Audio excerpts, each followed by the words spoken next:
It was a beautiful spring day in the forest, and the young hunter was on his own for the first time, and further than he had ever been from home. He saw a shape ahead of him, and she was huge, and she grunted, and so he followed her. He has a moment where he looks down and wonders if he isn't ready, but he just pushes ahead. "I am strong," he tells himself.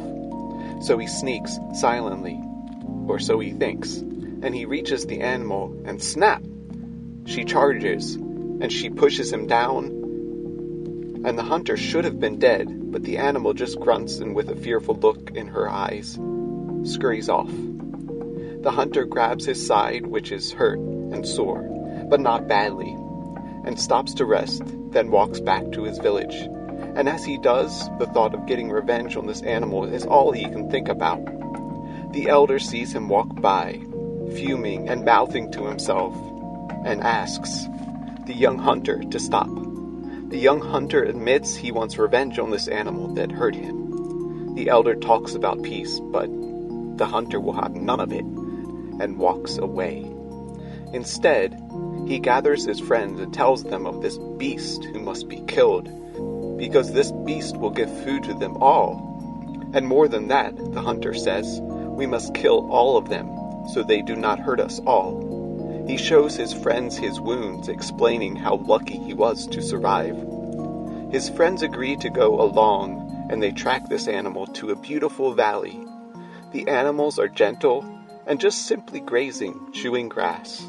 The hunter's friends begin to doubt the danger of these animals. "Let us just kill one so we can eat," one says, and everyone else seems to agree. The young hunter will have none of this, and he runs down to them and starts a fire behind them. They start to panic. The fire spreads. He runs around them. They panic more and begin to charge. The hunter's friends, not having a choice, begin to slaughter them all. They can only carry some of the meat, and the others are sad about this. The young hunter just smiles, glad he had his revenge.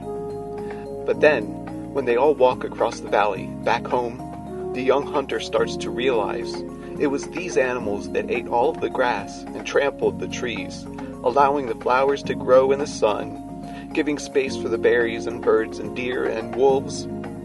He grows sadder and sadder as he walks, and back home he collapses in despair at the door of the elder and says, "Why didn't you warn me?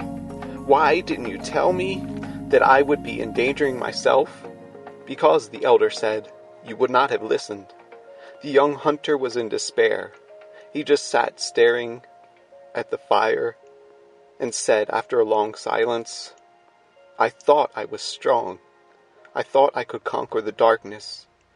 But all along, the only real darkness was in my heart."